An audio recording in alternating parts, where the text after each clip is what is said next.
कुंज बिहारी श्री हरिदास। जैसा कि हमने अपनी फर्स्ट और सेकंड वीडियो में बताया था कि श्री हरिदास जी का, स्वामी जी का जन्म कैसे हुआ था, कौन उनके माता पिता थे और कैसे वो वृंदावन धाम में आए और कैसे उनको बांके बिहारी जी ने, प्रियतम जी ने बांके बिहारी जी के रूप में उनको दर्शन दिए। तो स्वामी हरिदास जी अपने अव्यक्त निकुंज बिहारी श्यामा श्याम को रस विलासने के साथ ही साथ उनके प्रकट स्वरूप श्री बांके बिहारी जी को भी लाड लड़ाते रहे।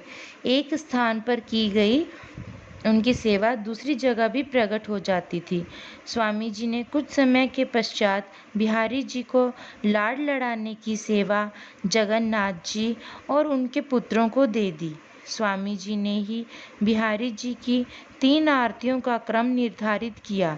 सेवा के अवसर पर स्वामी जी स्वयं उपस्थित रहते और वे श्यामा जी की गद्दी के पास बैठकर राग गाते रहते थे। सेवा का क्रम ऐसा ही, पहले श्री किशोरी जी की गद्दी की सेवा होती है, बाद में बिहारी जी महाराज का श्रृंगार होता है। एक दिन जगन्नाथ जी दत्तचित्त होकर प्रिया जी का श्रृंगार करने में व्यस्त थे कि वे चंद्रिका उठाने के लिए जैसे ही नीचे झुके कि प्रिया जी ने प्रकट होकर उनकी गुदरी उठाकर दूर रख दी और अपनी चुंदरी उड़ा दी। गोद स्वामी जी ने अपने ऊपर चुंदरी देखी तो हड़बड़ा गए, यह कैसा अपराध हो गया। तो प्रिया जी बोली, ऐसे ही रहो। तब से जगन्नाथ जी वैसे ही रहने लगे। एक दिन एक भक्त बिहारी जी की सेवा के लिए एक बहुत ही कीमती इत्र लाए।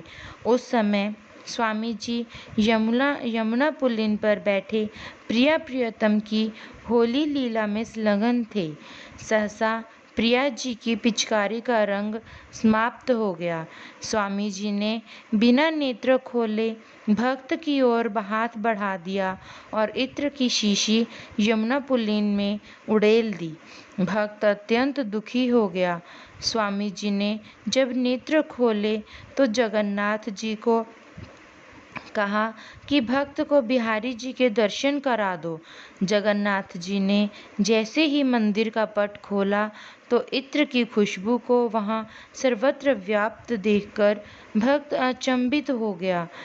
कैसे वो अपना इत्र जिनको स्वामी जी ने यमुना जल में डाल दिया था, वो जो दुखी हो रहा था, उनको क्या पता श्यामा जी ने किस तरह से वो इत्र अपना लिया था। पूरे मंदिर में, पूरे श्यामा धाम में, पूरे निधिवन में उन्हीं का इत्र महक रहा था। इस प्रकार किसी भक्त को पारस मणि मिल गई और वह उसे लेकर स्वामी हरिदास जी के पास गया और बोला, आप इस मणि को स्वीकार कर लीजिए तथा मुझे अपना शिष्य बना लीजिए। स्वामी जी उसकी आसक्ति समझ गए और बोले, पहले जाकर इस पारस पत्थर को यमुना में डाल आओ।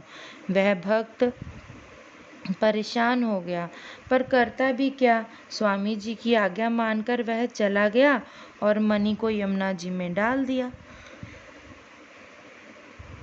मणि यमुना जी में डालने के बाद उसका मन बहुत ही विचलित हुआ, लेकिन कुछ ही पलों में उसने क्या देखा कि जमीन पर चारों ओर मणि जैसे बहुमूल्य पत्थर बिखरे पड़े थे। स्वामी जी उसके पीछे ही खड़े थे। वे बोले, इन मणियों में से अपनी मणि पहचान कर ले लो। वह भक्त उनके चरणों में गिर पड़ा। स्वामी जी की कृपा से उसका विवेक जागृत हो गया। एक दिन बादशाह अकबर ने तानसेन के गायन पर रीझ कर कहा। तानसेन कौन थे? स्वामी हरिदास जी के प्रिय शिष्य। तानसेन के गायन पर रीझ कर कहा, तानसेन, तुम्हारे जैसा संगीतज्ञ विश्व में और कोई नहीं है। तानसेन ने सुना तो तुरंत वो बोला, ऐसा मत कहिए महाराज, मेरे गुरु हरिदास जी के आगे तो मैं कुछ भी नहीं हूँ। बादशाह ने कहा, ठीक है, एक दिन उन्हें हम दरबार में दावत देंगे और उनका संगीत सुनना चाहेंगे। तानसेन ने कहा कि मेरे गुरु सिर्फ अपने प्राण प्रियतम भगवान श्री कृष्ण के लिए ही गाते हैं, किसी व्यक्ति को प्रसन्न करने के लिए वो नहीं गाएंगे, ना ही धन व प्रतिष्ठा प्राप्त करने के लिए। अगर आप उनका संगीत सुनना चाहते हैं तो आप अपना पद भुलाकर राजा से एक आम इंसान, साधारण इंसान बनकर मेरे साथ एक अपने हाथ में एक तानपुरा उठाकर भिखारियों की तरह भीख मांगते हुए हमारे हरिदास जी महाराज जी के पास जाकर विनती कीजिएगा, प्रार्थना कीजिएगा कि महाराज मुझे एक अपना संगीत, एक पद सुना दीजिए। ये बहुत बड़ी कृपा होगी अगर वो आपको सुनाने के लिए तैयार हो जाएंगे। राजा ने कहा ठीक है, हम जाकर ही उनका दीदार करेंगे। तब वे वहाँ पर जाते हैं तो भी हरिदास जी उनको कहते हैं, तुम्हारे साथ तो ये हमारा शिष्य है जो तुम्हें अच्छे से अच्छे पद गाकर सुना सकता है। तानसेन तुम ही सुनाओ।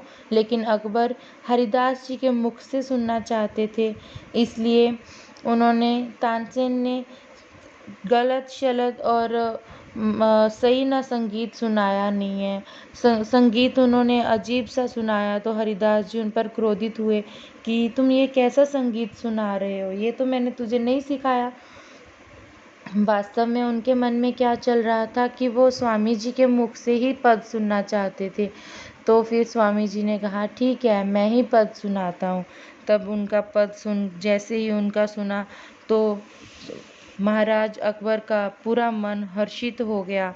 बादशाह राजी होकर साथ में चले। जब उनको संगीत सुनने का मौका मिला तो उन्होंने कहा स्वामी जी अब आप मुझे कृपया कोई सेवा बताइए। स्वामी जी हंसे और बोले सेवा करोगे?